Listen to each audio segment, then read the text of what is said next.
Hi, everyone. My name's Kenny. I'm the head of business transformation at Scale AI. I'm here today to talk about our journey with TeamOhana.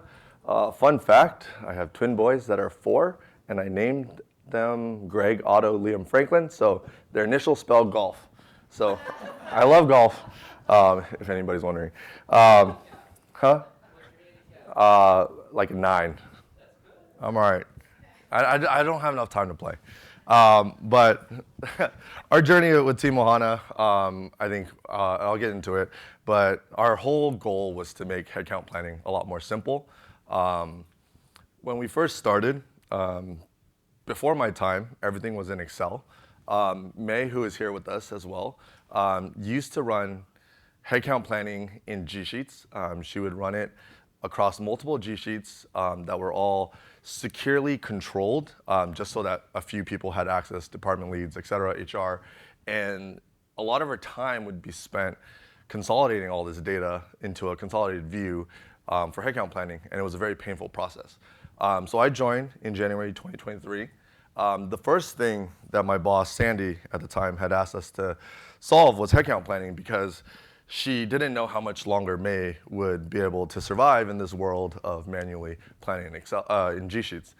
So my first task was to look at our current landscape. So at the time, we had adaptive. We still have adaptive.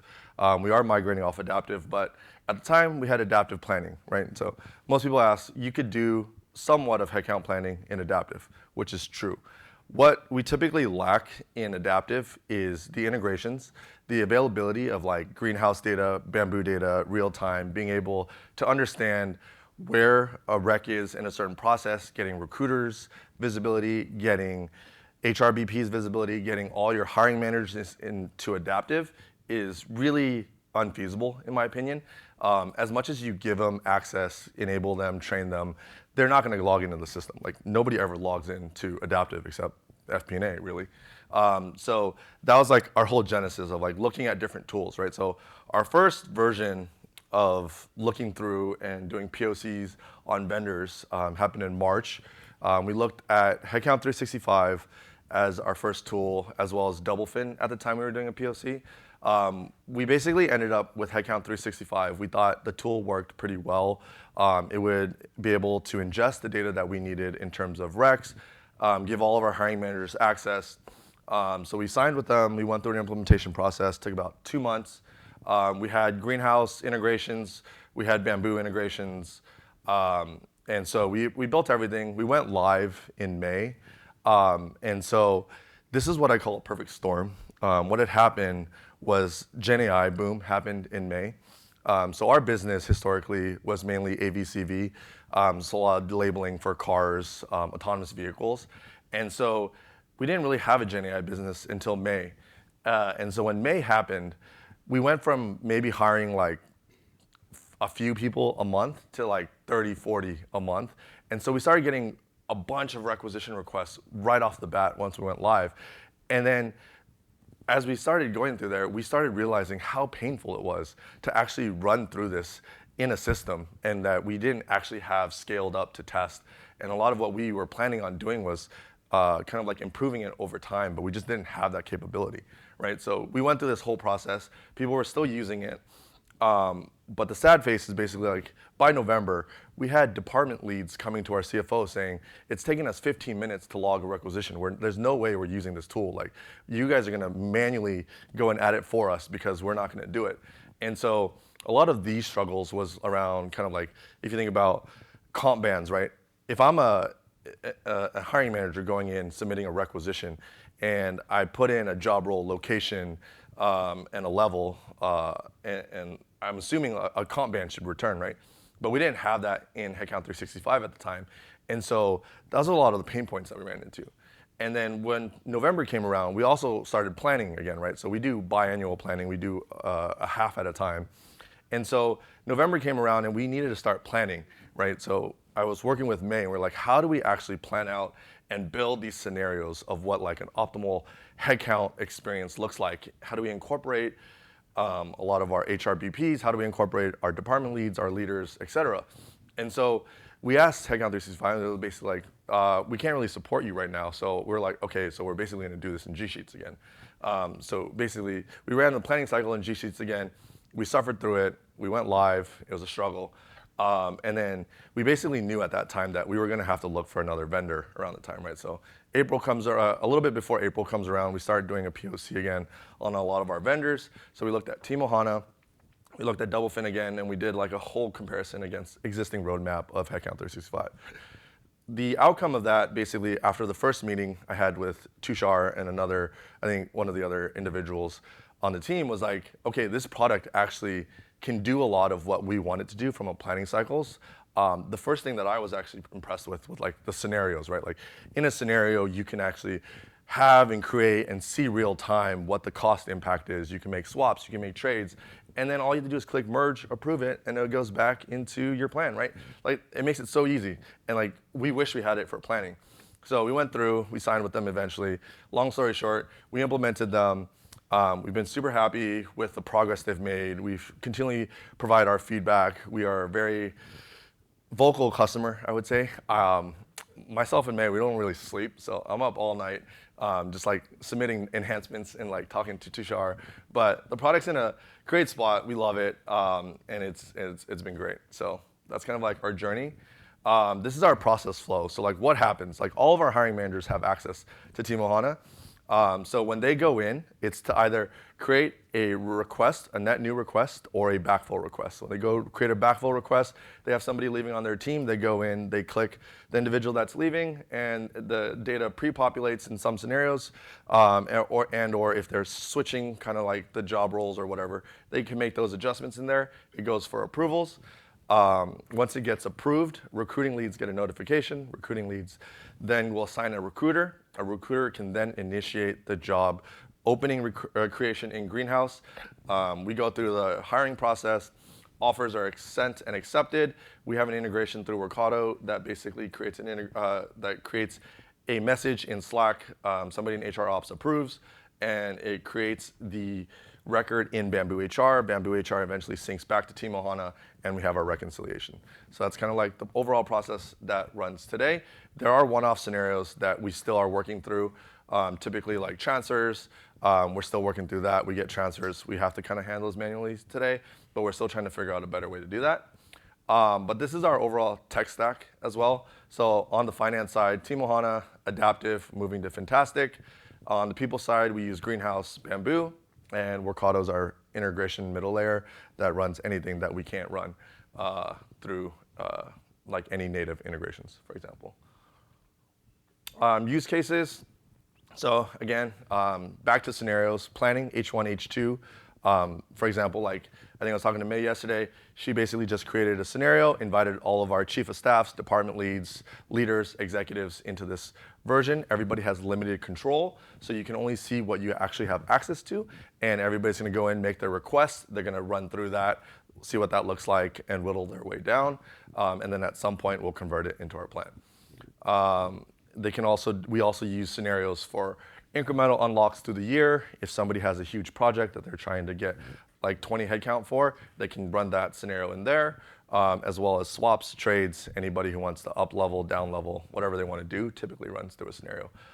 We've enabled our HRBPs to run through scenarios as well, so they are able to go in, run through some type of org change, and we kind of process those through the merge. Visibility and approvals. So 100% of our backfills and incremental asks runs through TeamOhana. All of our approvals are done where HRBPs, finance BPs, department leads all approve. We have full recruiting visibility, so recruiters have the visibility of what they need to recruit against. The data is synced to Greenhouse to help them. So historically, they would have to go get a rec and then go and create the opening and the job manually within Greenhouse. Today, that's pretty much all automated, and we remove a lot of the manual spreadsheet trackers.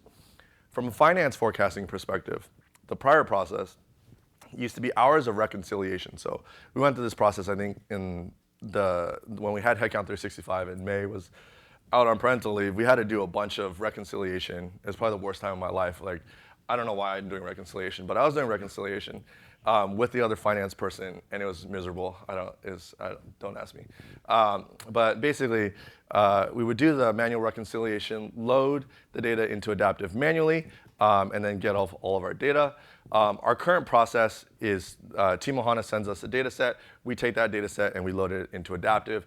The future of this is what we're thinking through is between TeamOhana data, both in our current data plus our scenario data. If we can get that through an integration, we could pipe it to Snowflake. Snowflake runs into Fantastic.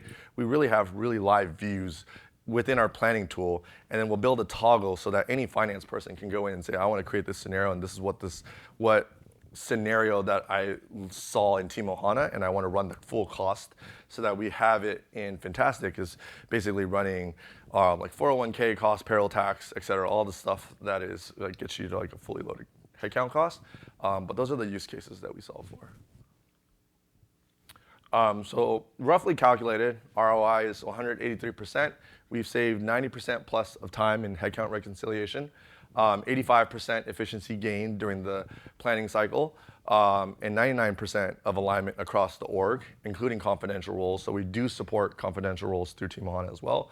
And the time to submit a headcount request for our hiring managers is less than 2 minutes. The future. So I've talked a lot about we're in AI, so we do talk a lot about agents as well and kind of like figuring out how agents can help us do our work. So in my vision, kind of like trying to get Tushar to push this roadmap in the TeamOhana is like the system of action. So I think with whatever they're coming out with, I think the retrieval and analysis of data within TeamOhana with the security layer, I think is like table stakes. That says like typical RAG pulling data. That's very easy to do, right? What I think we should try to get to, and I think this is a lot harder, is assist in building out these scenarios, right? So if I want to create a list of open requisitions at the start of my year, I know I have 500 people I want to hire. How do I split this apart of like EPD? I want to cap it to a certain budget, and then I want to distribute it across job levels, hiring seasonality, level, location, and kind of like look at my recruiting capacity and give me like a first draft. Then I can go look at it, or finance can go look at it and determine what they want. Or the other example is I have a current scenario and I want to optimize this to reduce my cost by 5 million. How do I go do this? Give me a recommendation, right? So a lot of this is kind of what we envision as like the future of agents. Put the second one first, the optimized current scenario. That's being the Okay, perfect. That's coming first. Okay, perfect. The first one, that's a little harder. So we can get there. And that's all. So, any questions?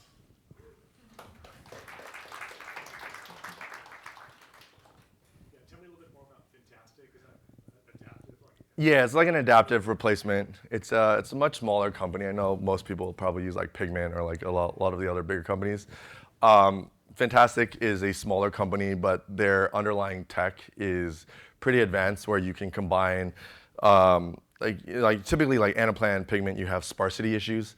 So you combine like 100 dimensions together, you eventually run to a lot of unused space and you run into issues. With Fantastic, they solved the sparsity issue. So you can combine 100 dimensions together with values, and typically there shouldn't be no limit to that. So it's able to calculate a lot faster and a lot more advanced models. But Have you got budget managers using it as well, not just we're finishing up implementation, but that's the end goal, is to enable all of our users to get in there. Yeah. Quick question. So you've gone through a cycle of like nominal growth and then a lot more growth. Mm-hmm. You were using Sheets before, and now you've got this tool. Do you think this tool there's a use case sort of for both growth phases? Not every company is going to be hiring 40 people. Sure. Absolutely. I see it both ways, right? Like, I think regardless of whether or not you're growing a lot of headcount, I think it still helps in terms of like the overall reconciliation, being able to see live like what your headcount looks like, giving visibility to hiring managers so they can see their org. They can see kind of like if I'm like a VP and I have multiple orgs, I own multiple cost centers, I can see how the breakdown happens. I can kind of like do my planning, if you will, and then I can also make the adjustments and work with my HRBPs. Yeah, that's helpful because I think the selling point for typically talking to our CFO and CEO was like, we're not hiring a ton. Mhm. Why do you need a tool? Sure. I mean, headcount planning, this is beyond just hiring. Right. Obviously, but it is making that case. So, Mhm. you know, sort of how you would make that case, depending on this amount of headcount planning that's happening. Yeah, I mean, yeah, I think outside of that, right, I think you have the integrations to help recruiting. So a lot of that is within the rec ops and the recruiting optimization of being able to have the data in TeamOhana go and push to Greenhouse to an opening. So like if you change or up level, it will also do that for you. So you reduce a lot of the kind of overall maintenance of what a recruiter typically has to do. So that's like one use case. And I would say there's probably a few others in there, but I think the finance piece also helps as well. Still being able to track your headcount and being able to get that to your planning tool and running your cost analysis. Yes. Hillary, I met Chris. I have a question about how you worked on, I guess, change management Sure. option of shifting from sheets, which I think a lot of people operate in, and Yeah. it's very easy for everybody, Yeah. to actually adopting a tool, especially at like the VP leadership level. Yeah. Good question. I would say when we transitioned from Sheets to Headcount 365, that was a lot more rougher, especially with the overall experience that VPs and other individuals had going into the tool. I think as we moved to TeamOhana, we made a deliberate approach of making sure there was a lot of training and enablement tools to kind of like enable our users to understand how simple the tool actually is and that we're not trying to overcomplicate it. And then in terms of the push for like planning and getting VPs and everybody looking at the planning cycle into like the one scenario, I think that a lot of that was May and kind of like understanding or being able to push the chief of staffs and everybody to say like, hey, this is our one single consolidated view. This is where all you have to do is go and put in the same ask, right? All you're doing is putting your job roles, your levels, your locations, and you're gonna get a comp number that spits out from there. And then from there, we can build your plan and see what your overall like rough estimated cost is. Because we do like a 20% overhead, but it's not like exact numbers, but it's close enough where we can like start the conversation and then work with our finance business partners to adjust down from there. But I think that's kind of like the approach we took. If that makes sense. I'm curious to learn more about the evolution of your role, Mhm. the unique title. Yeah. Maybe what org you sit under and what advice you give to people in companies that don't have maybe an advocate for transformation. Sure. So I guess my role is more or less a typical business systems or business applications role. So I was hired under finance. I sit under accounting now, but more or less, regardless of where I sit, my team supports go-to-market systems, finance and accounting systems, and we do all integrations, automations, and now we're building agents. My team more or less is pretty cross-functional already. I think the transformation part of what we do is kind of like we also kind of influence the process more than just like doing the application work. But I guess to your question on like advice or kind of like who don't have the org, that's a hard question. I would say try to find. I would say so. The way that we think about it too, and I was like just like take a step back is like we do a lot of build versus buy decisions, and our build versus buy decisions is that we run very lean as a team. On my team today, we only have 3 other individuals in the U.S. and I have a few offshore folks. But because we run so lean, we have to optimize for what will create tech debt. And so when we can find a vendor that can build and kind of focus on developing the tools that we need without increasing our tech debt, that's kind of like the vendors that we like to ideally purchase because we know that their tool or their tooling will grow over time without needing for us to do so much maintenance work, if that makes sense. And so the way I would position it is that if you can get a tool that generates a ton of value for you with very little kind of like legwork or maintenance work, then that's kind of like the value in the transformation.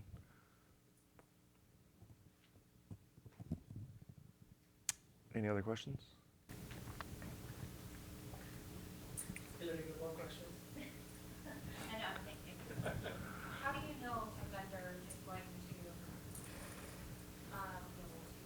keep up with their regulation? That's a great question. That's a fantastic question. So typically, So no, it's definitely not an easy question. So the way I think about it is typically when you engage with a vendor, you know, like when they respond, how they respond, and like how fast they respond. I think for us, where it made sense that TeamOhana worked was like I could literally ping Tushar at any moment in the day, and I would get a response. And like not just him, but like the rest of the team. So just being able to understand that and like say like if I had like an enhancement request, right? They're not taking it lightly, but they'll like consider it. They'll talk me through it. We'll talk through it together. Kind of like things like that is like the engagement that we look for. Like we have vendors where we know that if we started like a dialogue with them or like we log a support ticket, right? We're gonna get stuck in the support queue that would never actually get a human to listen to an actual request. And I think that's where we do a lot of when we do a lot of our evals, we run through that to understand how the vendor operates. And typically, if you also, I would say like the bigger the customer, bigger the vendor, you obviously have less impact on their roadmap versus like I know we came into it as a pretty big customer for TeamOhana and they are a smaller company, so we have some influence or a lot of influence over their roadmap, so we can actually drive what we want, and that's kind of like the dynamic that we kind of try to balance, especially when the market is much more nascent and we don't have like a bunch of big customers or big vendors that we can look at. And I know for sure, like back to like we use Bamboo, right? Like most companies at our size won't use Bamboo, but we've made it work through like our integrations, through our Boomerang integrations. We do a lot of like integrations to make Bamboo work for us. But ideally, we'd eventually move to Workday, right? But nobody wants to commit to move to Workday at any point in time in the near future. So we're stuck on Bamboo, and like it kind of just works. And we make it work, but I think it really just depends on kind of like the interaction with the vendor is kind of how we come down to the evals typically. But it's definitely like a lot harder to tease that out, especially during the evaluation process. Absolutely.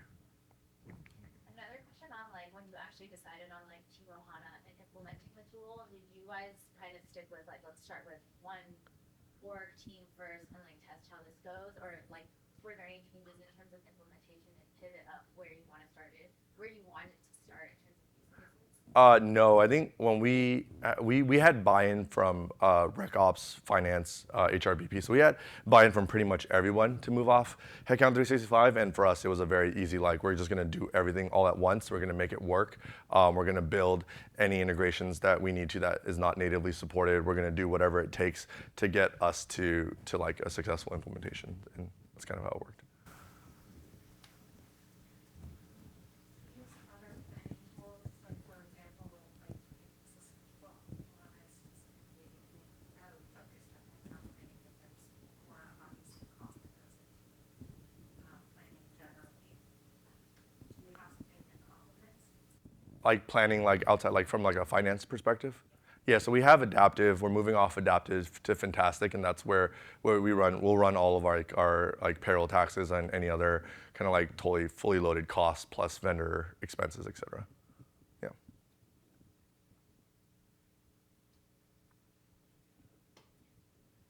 Cool. Thank you so much.